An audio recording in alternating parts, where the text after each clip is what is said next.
Fala galera, grande abraço para você que está ligadinho em mais um Conexão lá 3, 2, 1. Fala galera, grande abraço para você que está ligadinho em mais um Conexão Mais Live aqui nas redes sociais da nossa Rede Mais, Record TV, para a Zona da Mata, Norte de Minas, Sul de Minas e, é claro, Sem Limites, através aqui da internet. Quinta-feira, você já sabe, tem o nosso bate-papo esportivo e hoje nós vamos falar da rodada de ontem, da Copa do Brasil, algumas surpresas, né? Alguns times em crise. Vamos falar também do futebol mineiro, com destaque para o Galo, que ontem perdeu, para o Cruzeiro, que joga amanhã, e, é claro, aquela resenha do futebol, do momento do mundo da bola. Hoje, para participar comigo, eu tenho dois convidados. O primeiro já está aí na tela, é o Cláudio Rezende, da Rádio Itatiaia de Belo Horizonte. Cláudio, muito obrigado pela participação, valeu? Com certeza. Obrigado a você pelo convite, Marco, e um abraço a todos. Vamos falar um pouquinho aí sobre esses assuntos interessantes envolvendo este meio de semana e o fim de semana que promete também no futebol. Felipe Repolez, já é nosso freguês aqui de carteirinha. Filipão, muito obrigado mais uma vez. Ô, Marco, eu que agradeço. Obrigado aí pela oportunidade, mais uma vez, participar, né, da Conexão Mais Lives. Um abraço para você, para o Cláudio e para todo mundo que está assistindo a gente. O assunto mais quente, né, do momento é a loucura, a doideira, como a gente diz no interior, do Lisca. Depois da vitória de ontem, caiu nos braços da torcida do América, fez festa, contrariando, né, toda essa orientação para evitar aglomeração, mas nós estamos aqui para analisar futebol. Cláudio, primeiro, qual que é o limite para o América na Copa do Brasil? Esse América é um time encardido, como a gente fala, né? Um time muito bem montado pelo Lisca. Ele tem essa história aí, Lisca doido, mas é um Lisca muito competente, né? É um cara que montou esse time do América, muito competitivo, tanto que já eliminou dois grandes, né? Corinthians e Internacional, e agora tem o Palmeiras pela frente. Eu acho que agora o duelo é mais difícil para o América. O Palmeiras melhorou bastante nos últimos tempos, tem um elenco melhor. O América deu sorte que pegou o Inter no momento de transição, né? O Inter já esteve melhor e agora o América conseguiu essa classificação histórica. Pro América já está de lucro, muito lucro na Copa do Brasil. Agora, por que não sonhar mais, né? Chegar à final, que seria algo sensacional aqui para o futebol mineiro. Lucro, né? Vamos dizer assim, uma grande campanha dentro de campo e lucro mesmo, né? Porque só com a classificação de ontem foram 7 milhões, isso aí vai dar uma tranquilidade para o América, que sempre foi um time organizado, né? Com as finanças, pelo menos daqui nós temos essa impressão. Você não vê falar em salário atrasado, muita crise, depois, inclusive, você pode confirmar isso para a gente, Cláudio. Filipão, mas falando do jogo de ontem ainda, o que me chamou a atenção é que em momento algum o América sentou na vantagem. Quando podia atacar, ele atacava, ele marcava pressão na saída do Inter. O que você, além disso, o que você viu, né, nesse jogo de ontem, essa classificação sofrida, porque tomou aquele gol no último minuto, no último segundo praticamente, mas depois nos pênaltis conseguiu se garantir? Então, Marco, eu achei que o América fez um excelente jogo ontem. O Lisca, como o Cláudio disse, tem essa fama, né, de Lisca doido, mas é muito inteligente, é um técnico muito competente, conseguiu armar o time muito bem, e ontem, o que eu pude perceber, né, da partida, é que o América controlou muito bem, né, a situação. O Inter tentava ali meio afoito, a gente percebia um certo nervosismo ali por parte dos jogadores do Inter, mas o América tranquilo, fazendo o jogo que tinha que fazer, sem desesperar, sem se acovardar também, né, diante de um adversário teoricamente maior. Então eu acho que a postura do América ontem foi muito boa, a marcação estava muito certinha, né, arriscava, né, ofensivamente também, criou algumas chances. Então foi um jogo franco, eu achei uma bela partida do América, como tem sido durante toda essa temporada, viu, Marco? Esse time do América é muito certinho, eu que queimei língua, né? Na última live que eu participei, eu duvidei que a América passava do Inter e queimei essa língua aí. Agora, paguei língua bonito, mas foi merecido. A América jogou muito bem. E aquele susto no finalzinho, né? Achei que vacilou ali no finalzinho, não precisava passar aquele susto. Eu anotei aqui, ó, as propostas que o Lisca, Cláudio, já recusou, ou teria recusado, né? Pelo menos foi ventilado na imprensa. Coritiba, Botafogo, Goiás e Cruzeiro. E agora, nas últimas horas, chega uma notícia que ele teria uma proposta da China. Como que está repercutindo aí em BH? O Lisca vai chamar atenção e está chamando muita atenção de todo mundo. E ele quer terminar esse projeto no América. Pelo menos o que a gente imagina é que o Lisca, aqui em Belo Horizonte, é que ele vai topar continuar com o Coelho até o fim da Série B, que é o grande objetivo do América. Ninguém esconde isso no clube, né? Que é, de novo, voltar à Série A. Ano passado bateu na trave, né? Na última rodada, o América acabou tropeçando contra o Lanterna, já rebaixado, não conseguiu subir o América. E esse ano, além de estar bem na Série B, né, tá no G4, tá nessa campanha sensacional, arrecadando muita grana nessa questão da Copa do Brasil.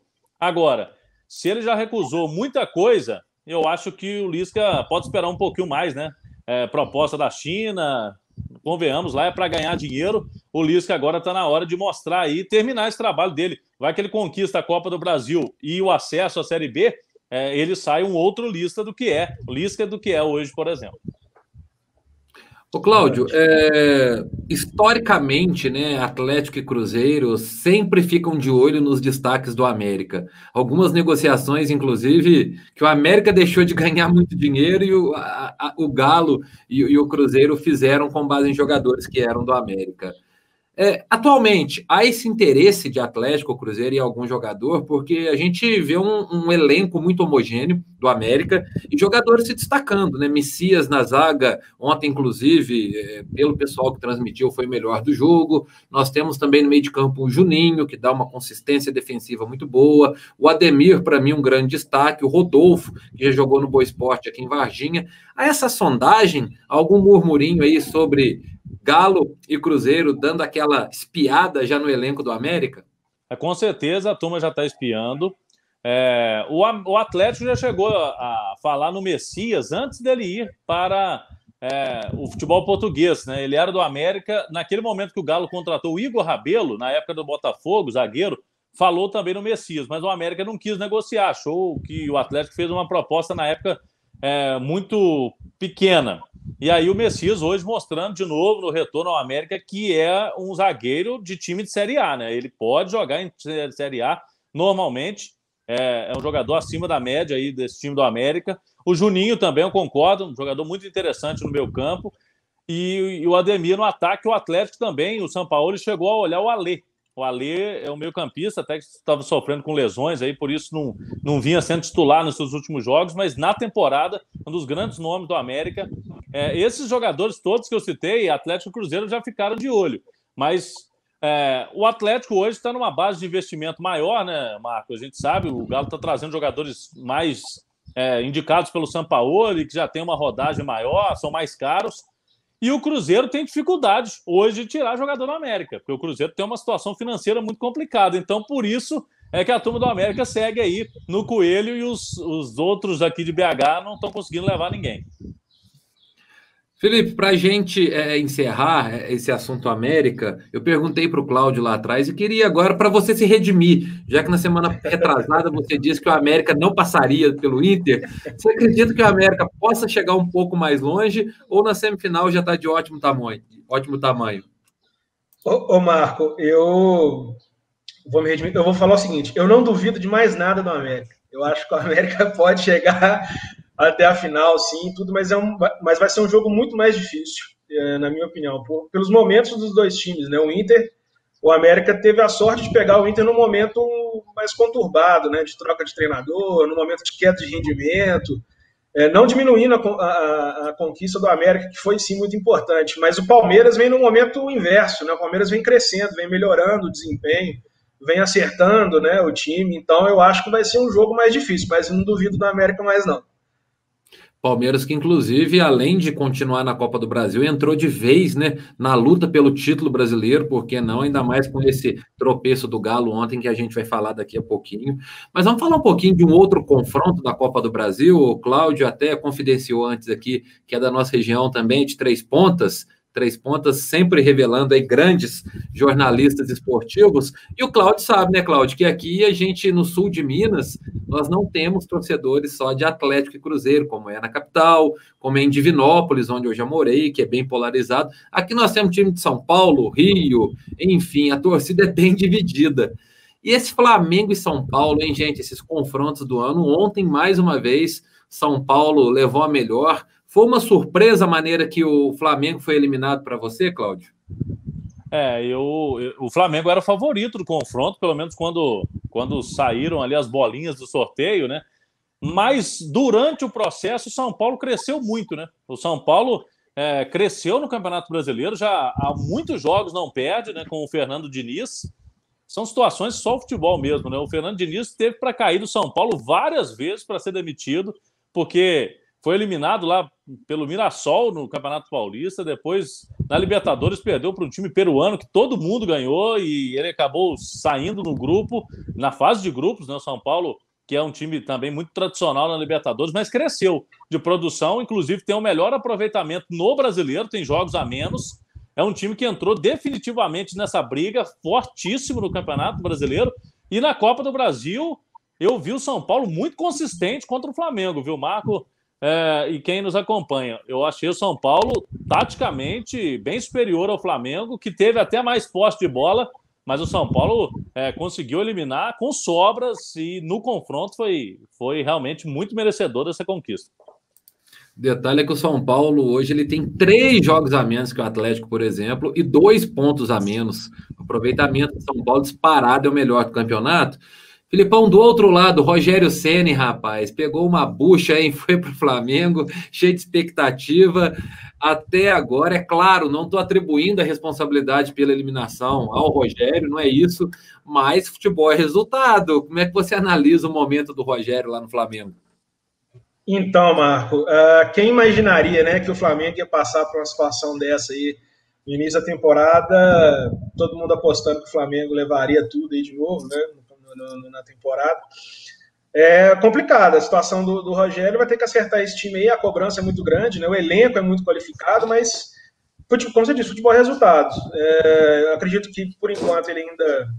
Acredito, não tenho certeza, né? Ele não pode ser acreditado a ele todos esses resultados, porque chegou agora, mas ele vai começar a ser cobrado em breve. Então, o Flamengo tem que começar a conseguir os resultados. A gente percebe, Marco, que o time, né, do Flamengo com o Rogério tem até um volume de jogo, né? Ele teve 66% de posse de bola, deu 17 chutes. É um time que o volume de jogo ele aparece, mas o resultado está muito aquém do potencial, né, desse elenco do Flamengo. E o Rogério, sendo um grande treinador, eu acho que ele vai dar um jeito nesse time, sim. Né? Só que tem que dar tempo, porque o trabalho precisa de tempo. Né? Um desses 17 chutes aí foi do Vitinho, Cláudio. Como você definiria a cobrança de pênalti do Vitinho lá na zona rural, no campeonato amador, lá de 3 pontas? Realmente, a gente fica até com dó do jogador, né? Porque bateu muito mal o pênalti, chutou por cima. Eu até, quando fui ver quem ia bater o pênalti, fiquei muito na dúvida, porque o Everton Ribeiro parece que é o batedor do Flamengo, o Vitinho chamou a responsabilidade para fazer aquilo, né? Chutou muito mal e para mostrar que as coisas não estão acontecendo, né? No Flamengo, porque o time até cria, tem chance, mas quando a bola não quer entrar também, no primeiro jogo, inclusive, o Flamengo desperdiçou várias entregadas, né, do São Paulo naquela saída de bola ali muito tradicional do Diniz, e aí o Flamengo não fez o gol, o seu goleiro foi tentar sair jogando, e aí naquele lance o Brenner tomou dele e fez o gol que deu a vitória para o São Paulo e uma vantagem para o segundo jogo. Portanto, semifinal da Copa do Brasil, já dissemos antes, mas para deixar você muito bem informado, você que ainda não teve a oportunidade de acompanhar, o América pega o Palmeiras e o São Paulo joga contra o Grêmio que eliminou o Cuiabá, o Palmeiras eliminou o Ceará, praticamente eliminou no primeiro jogo. Agora os jogos só lá na última semana do ano, não é isso, gente? Na última semana de dezembro, a semifinal dá um tempo aí para os elencos se prepararem até lá. Vamos falar agora do Campeonato Brasileiro, vamos falar do Atlético, da Série A primeiro, porque ontem o Galo, com um time alternativo, agora tem que se acostumar com isso por conta da pandemia, desde jogador, diretor, segurança. Eu acho que todos os escalões dentro do Galo tem um caso, pelo menos, de Covid. É um surto. E ontem o Atlético perdeu para o Atlético Paranaense em casa, 2-0, com uma atuação, mesmo com um time alternativo diante dessa situação toda, mas que produziu muito pouco, perto daquilo que a gente imaginava, né, Cláudio? Produziu pouco, sim, Marco. Eu estive no Mineirão ontem.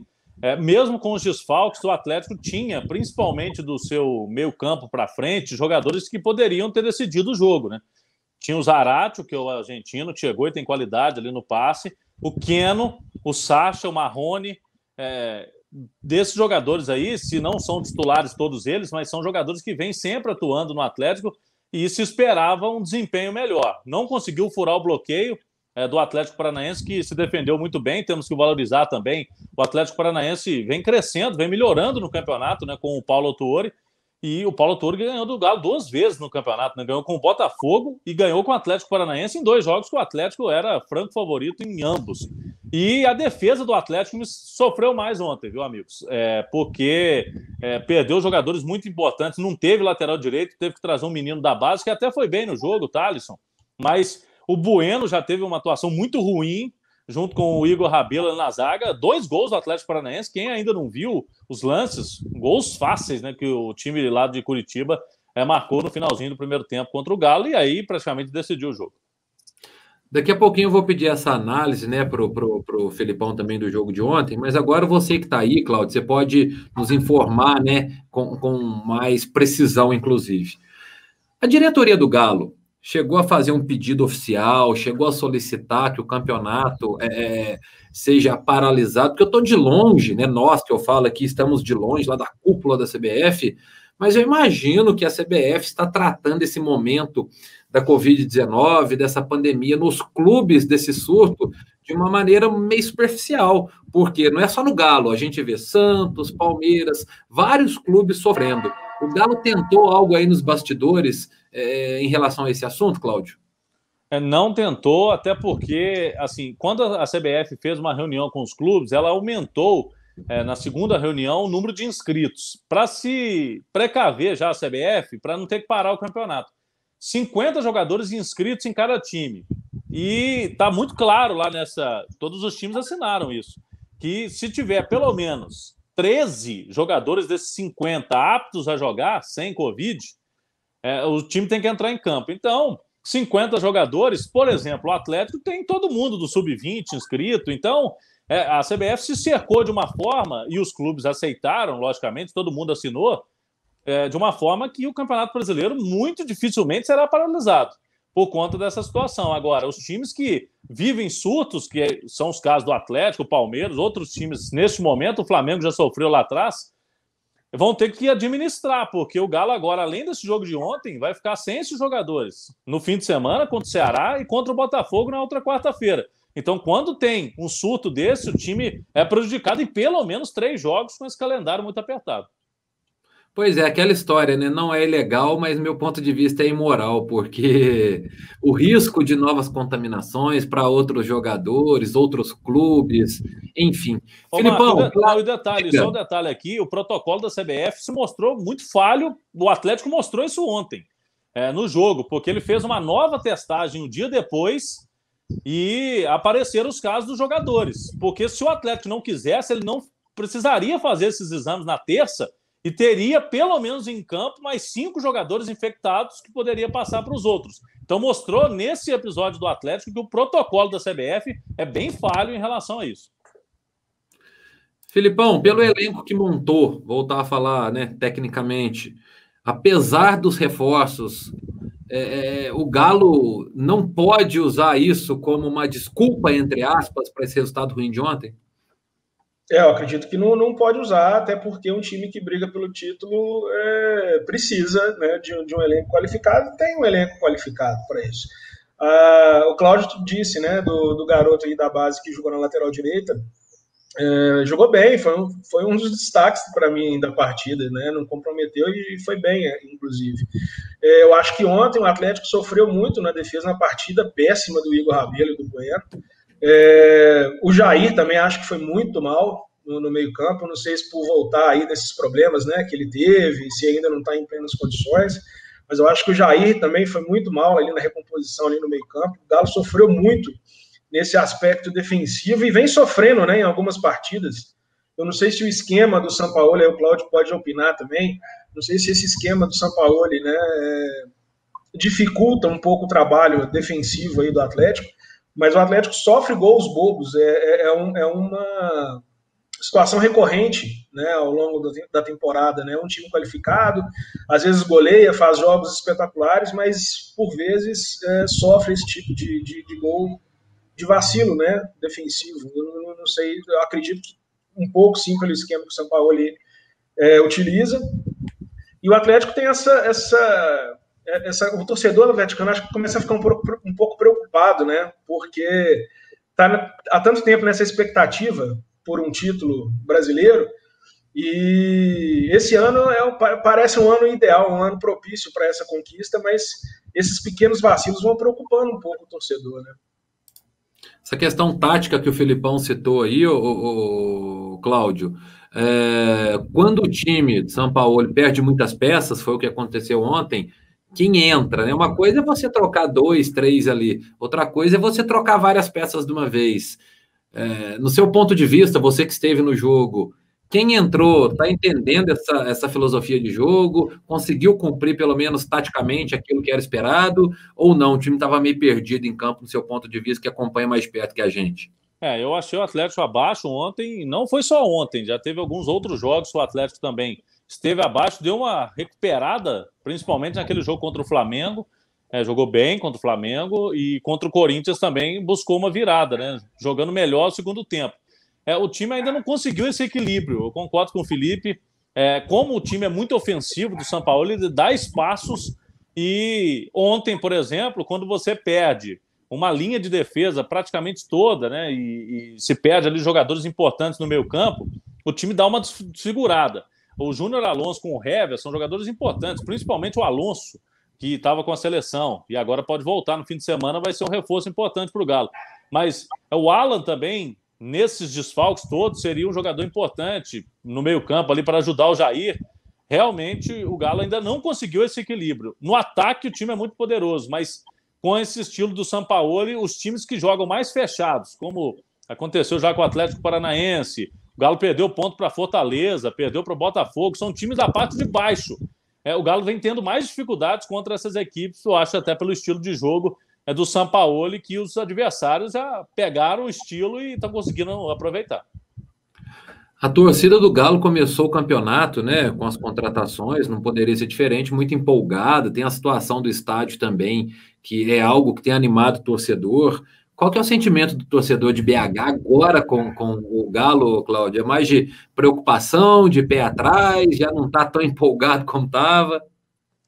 Teve um momento aí que o torcedor estava mais empolgado com o time e nos últimos jogos, né, o Galo deu uma oscilada aí, principalmente no fim do primeiro turno, quando se esperava que o Atlético até abriria vantagem, né? Porque teoricamente os adversários eram mais tranquilos, mas tropeçou contra a Fluminense, que até faz um bom campeonato, mas não é aquele time que vai disputar título, né? Mas empatou em casa com o Fluminense, empatou com o Sport, perdeu para o Fortaleza, que são times aí, e agora para o Atlético Paranaense, que o torcedor fica com o pé atrás.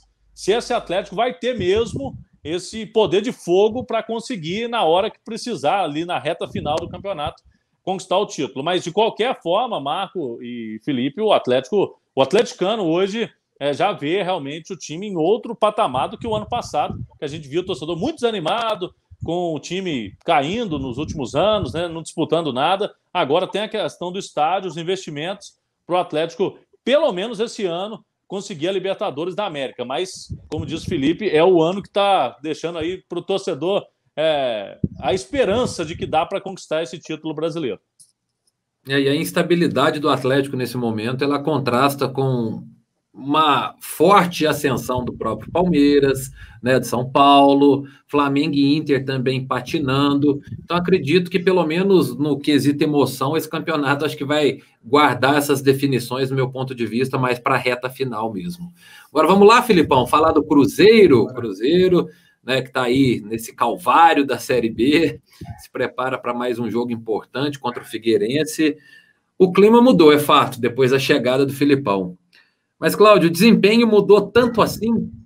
Questão tática do time, aproveitamento técnico, ou é mais na base da experiência, do incentivo do Filipão, que as coisas melhoraram um pouco para o Cruzeiro? Qual que é o seu ponto de vista? Olha, eu acho que o Filipão foi muito importante para o Cruzeiro. Até não vejo ali na parte tática e técnica tanta coisa, não. Mas o Filipão está sendo manager também. Vários jogadores, aí, o Potker, o Sobis, já revelaram que o Filipão ligou para eles e o peso do Filipão faz com que esses jogadores topem o projeto. O Cruzeiro estava tendo problemas aqui para contratar, porque jogadores que o Cruzeiro precisa para qualificar o elenco olhava o cenário do Cruzeiro e não topava o desafio. Com o Filipão, o time precisaria de reforços e trouxe alguns nomes aí mais de peso agora, com essa chancela do Filipão.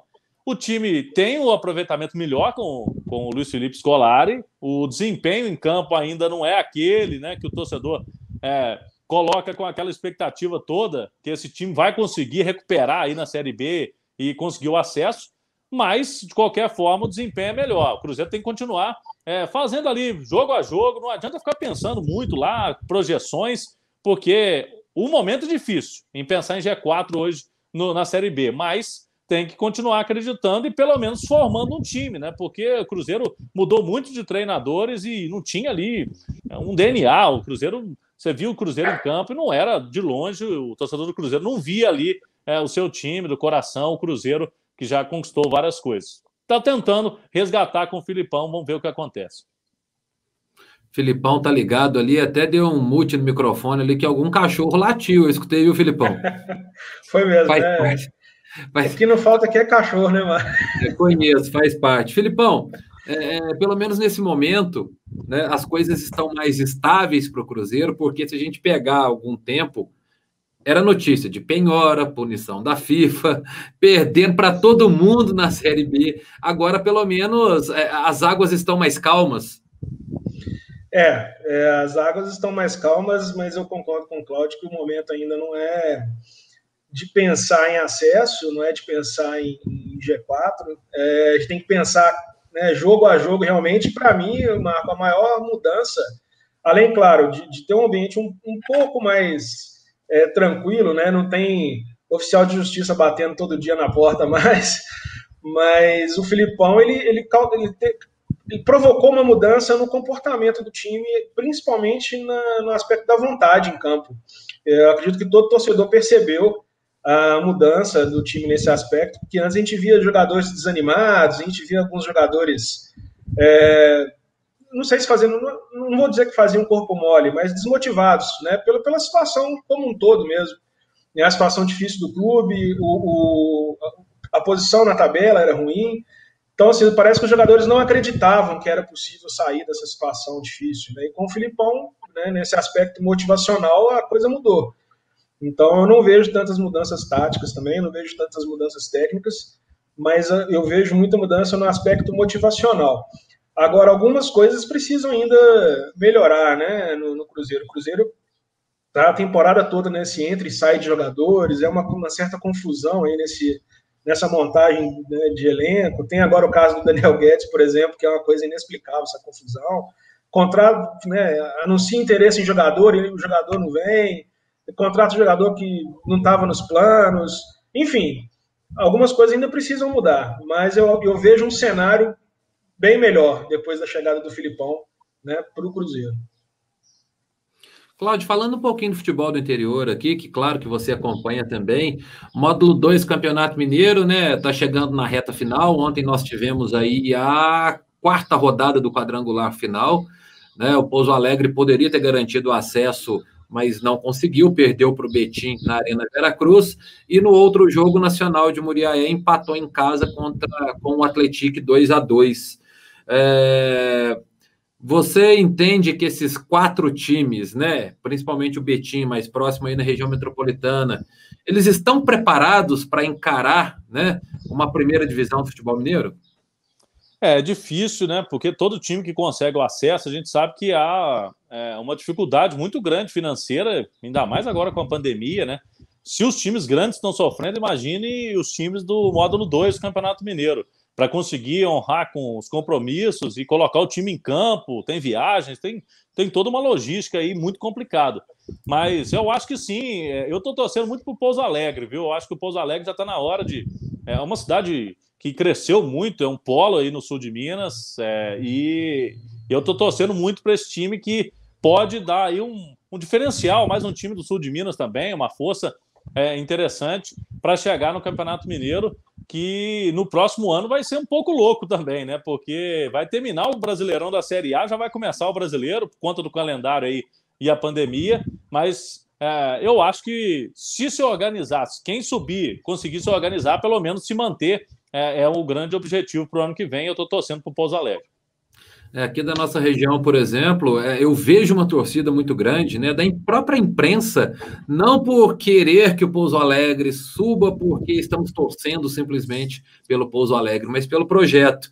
Um time, né, que foi reativado há alguns anos, tem uma diretoria séria, o presidente Paulo da Pinta, que foi jogador, um time que está investindo em estrutura, está construindo CT, tem divisões de base. Então isso, né, essas informações nos levam a crer que pode ter uma sequência positiva e está pensando alto. O Atlético também é um time que tem uma administração séria, correta, passo a passo, devagarinho. O time está tentando chegar aí à elite, né, o esquadrão de aço, o Atlético lá de São João del Rei. O Nacional tem uma estrutura legal, um estádio legal, né, também tenta, mas acredito eu que nesse momento, aqui da nossa área de cobertura, Pouso Alegre e Atlético estariam mais preparados, Filipão. Você concorda?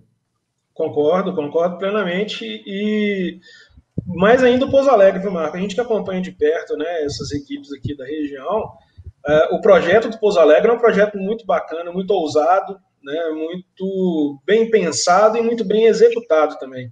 O Paulo da Pinta faz um trabalho, né, espetacular em frente aí ao Pouso Alegre, né, o Dragão, e podia ter subido já, né, já podia ter conseguido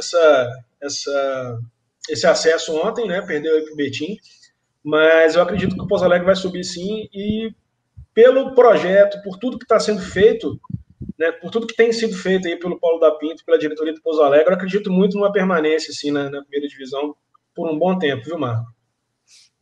Beleza, gente. A gente poderia ficar falando aqui de Série D, de Caldense, de Tupinambás, de segunda divisão do Mineiro, que começa também, mas primeiro eu quero agradecê-los aí pelo tempo. Nos momentos de folga, por exemplo, do Cláudio, ele está falando de futebol, então é aquele que descansa carregando piano, né?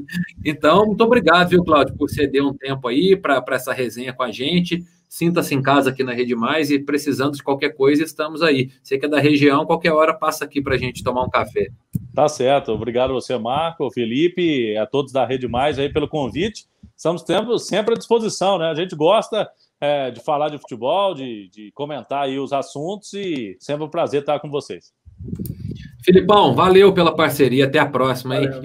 Tem que confidenciar, a gente falava do Cruzeiro. Lá tem um amigo meu, Felipe, eu não vou citar nome, Cláudio, que quando o Cruzeiro estava perdendo lá atrás, mandava áudio, eu nunca mais assisto o jogo. E agora eu parei, eu não mereço isso com o Cruzeiro, só que agora esse meu amigo já mandou fazer uma estátua do Filipão e colocar num pedestal. Obrigado, viu, Filipão? Valeu, Marco, obrigado. Mas você sabe como é que é torcedor, né? Torcedor é assim mesmo. Eu estou acostumado com sofrimento, né? Eu já estou acostumado com sofrimento há algum tempo, se o Cláudio não sabe. Eu trouxe para o Botafogo, Cláudio, então eu já estou surrado. 37 anos de sofrimento, alguns poucos de conquistas. E até fevereiro você vai sofrer muito também com o Botafogo, hein? Mas a gente podia terminar sem esse assunto, né? Pelo amor de Deus. O Galo com esse tanto de desfalque aí, quem sabe o Botafogo perde de menos para o Galo na semana que vem. Tá certo. Valeu, Felipão, obrigado. Valeu. Obrigado, Marco, mais uma vez. Até a próxima. Se Deus quiser. Agradeço também a sua companhia e lembro, né, que além das nossas plataformas aqui no YouTube, também no Facebook, esse formato fica disponível, o programa fica disponível no formato de podcast. Grande abraço, até a próxima, se Deus quiser. Tchau.